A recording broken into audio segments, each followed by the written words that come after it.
I found out he came from Hertfordshire, like me, on the edges of which I had grown up, and he was someone I should know, I had to know. He was like my friends from school, obsessed with bands and gigs and fanzines and anarchy. In that first year, when we both lived on campus, I often watched amused from afar as the magazine he worked on, Nice Try But It Won't Work, did everything it could to rile the student union busybodies, the Labour students, those who seemed to hold some sort of power over students and what went on. Sometimes I got closer, hanging out with Robert and others at the Nightline offices through the night, a place designed for talking together and giving peer support. In the years that followed, Robert and I would run into each other, sometimes coinciding in buses in Hackney. And that was how I became involved in the Mad Pride, a celebration of mad culture book, and in the various things that followed. Last year, Robert and others talked to the magazine Vice about Mad Pride. This is how the journalist represented the thoughts of Robert and Mark Roberts. Both Mark and Rob agree that Mad Pride was a product of its time, an organisation they can't see existing today. Pharmaceutical companies have been so successful in marketing antidepressants, antipsychotics and anti-anxiety drugs that these days a huge number of people are on them, 1 in 11 people with mental health problems. As more people are classed as mentally ill, arguably the stigma fades. And yet, Rob says, the downside of this is that it's contributed to a climate where it seems like mental health issues are no big deal. Okay, so 1 in 4 people might have experienced mental illness of some kind. We need to remember that 1 in 400 are suffering really badly and their lives are at risk, but they're getting abandoned, he says.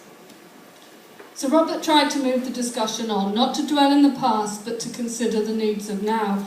However, the past is not forgotten by him, and he also noted that Mad Pride's most vital legacy was to create a community, a lot of friendships, a kind of alternative society. When mainstream society rejected people who are mentally ill, that was important. I want to stick with the concept of the normalisation of mental distress that Robert pinpoints, the way in which it becomes another accepted, almost unavoidable part of modern life. This acceptance is not in itself negative, but it has been captured in certain ways. So I want to set this normalisation within the wider context of a contemporary pressure now to externalise our emotional states. Nowadays, we're not required to be externally impassive, stiff upper lip and so on. Rather, we're constantly asked to reveal our mental states, our emotions. This is not an option even, but a requirement. We live in emoji times, in the time of the emoticon. We're constantly required or invited to indicate our emotional state. How we do this is through the clicking of like buttons, or more likely a thumbs up sign, a heart, or a sad face. Reactions, Facebook calls them. Alongside like, the options are love, haha, yay, wow, sad, and anger. You'll notice a bias towards the positive. We're asked by social media, that is, those entwined with advertising, to reveal our emotions, that is, to press these icons in reaction to so many tiny events. Emojis are in our world now. Unlike emoticons, which were introduced in 1982 and formed of colons, brackets, commas, hyphens and so on, the emoji, when it first appeared, was an image of a face or a head, a reduction of a face or a head, but still tangibly one. They were invented in Japan by a pager company, Docomo, for whom the designer Shigetaka Kurita created a set of 176 12-pixel by 12-pixel characters that was said to encompass the entire breadth of human emotion.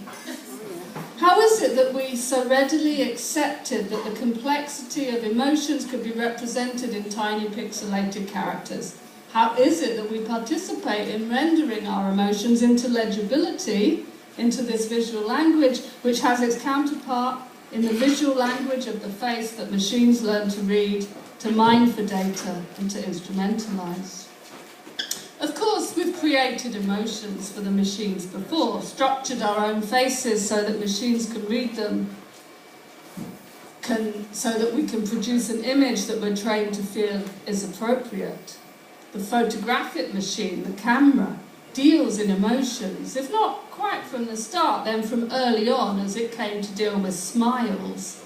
To be before the camera required, in time, as the medium settled into the world as a familiar friend, the adoption of a particular look, a smile.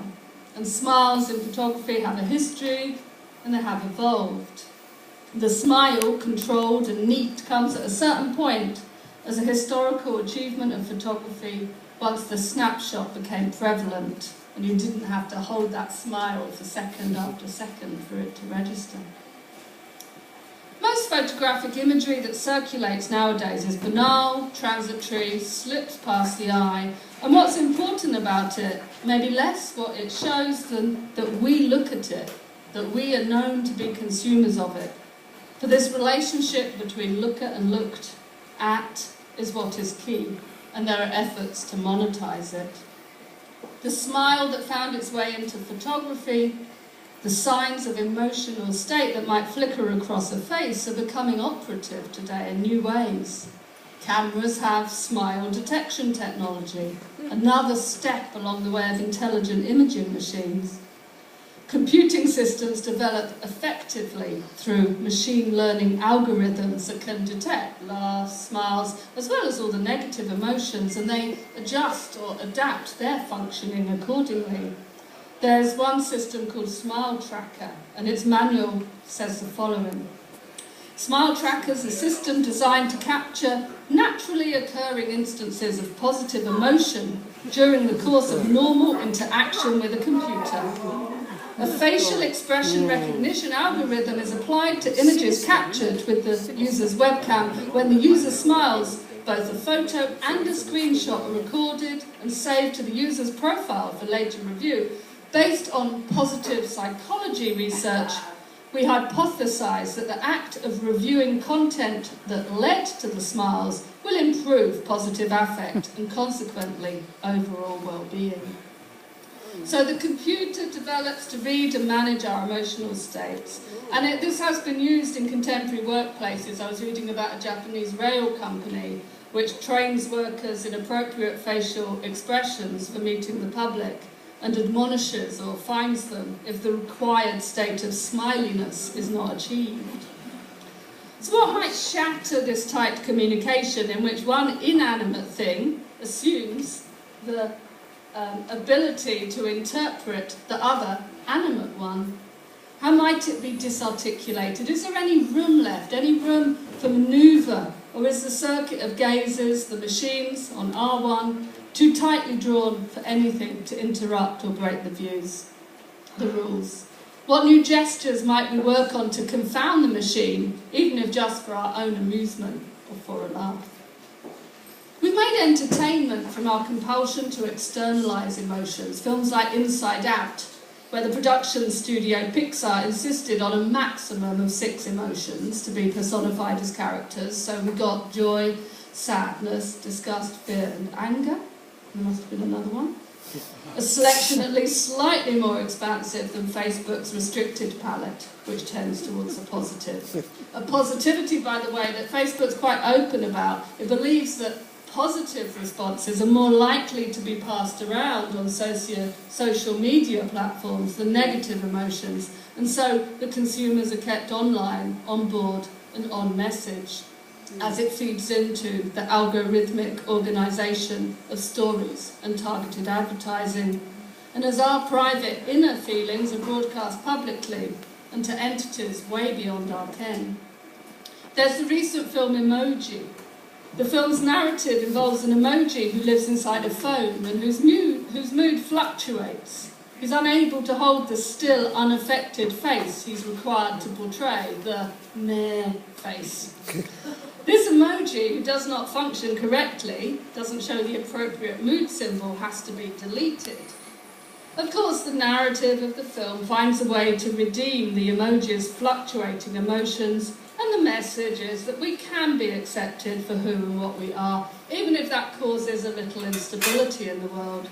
The emoji whose mood is unsettled is something like a human, relates to human emotions more precisely than the ones that express one emotion or one feeling, and yet the film doesn't abandon the singular emojis, won't delete them.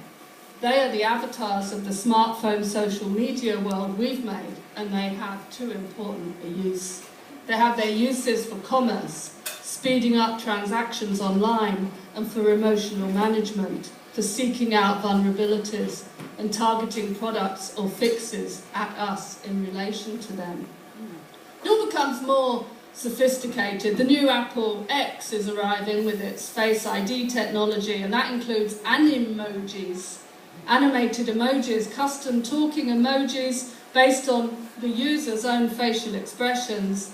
Apple say the True Depth camera enables new experiences like bringing emojis to life by mapping more than 50 facial muscles in real time, so you can be happy or sad or cross. Explained Apple's chief designer Johnny Ive in a commercial aired during the event. What data can be collated in this relationship between self, emotions and phone, and between those and the massive company, Apple, that gathers it all? What are we alienating in using all this? Would Robert have cared about any of this? Robert cared about humour, about the production of laughter, sometimes quite vicious laughter, at those who ground us down. Irony, sarcasm, wit, mockery were some of the techniques used to express a panoply of emotions in response to how madness was vilified in the media and within certain mental health groups and settings. Robert mobilised righteous anger or regret, indignation, anxiety, agitation, antagonism, bewilderment, self-loathing, trust, shame, disgust, schadenfreude or pride. Mad pride. What a complex idea. Emotionally rich, strategic, communicative, rallying and transformative. Pride is like all these emotions mobilised by Robert in the pursuit of activism, like righteous anger, indignation, ironic disdain, agitation, antagonism and the rest. These are all complex emotions. Maybe there are emojis to represent them, these do now proliferate daily, but they can never really cover what it means to develop them across time in a mix of modulated, changing feelings, faceted, fluctuating, directed in one direction or in many at one and the same time, expressed in confidence, in the wider sense of that word, shared and acted upon, or sometimes hidden away and masked. They might not lend themselves to simple caricatures. Robert was open most distinctly to the widest range of emotions. He could understand and work with ambivalence, fury and joy. He never judged or prescribed what emotional state was the right or proper one. He's described in a recent review in Asylum magazine, and a magazine of democratic psychiatry, in terms many will recognise: gentle but provocative. It's a kind of contradiction in terms, an emotional contradiction, to be gentle and yet to provoke. And such paradox speaks to the experience of life itself, not least mad life. It was that emotional contradictoriness that's also the wellspring of creativity, of the anger and tender songs Robert loved and brought to stage. In contrast, this flurry of emotional expression we're compelled to externalise through emojis and the rest, this constant barrage of likes and loves and signs of affect, obscure the more subtle and complex states of being that exist, because those are not currently of use to marketers or manipulators, cannot be mined so efficiently, at least not yet, and cannot be simply quashed by drugs that appear as quick fix to emotional and mental distress, or met with some other product that promises to wipe away trauma.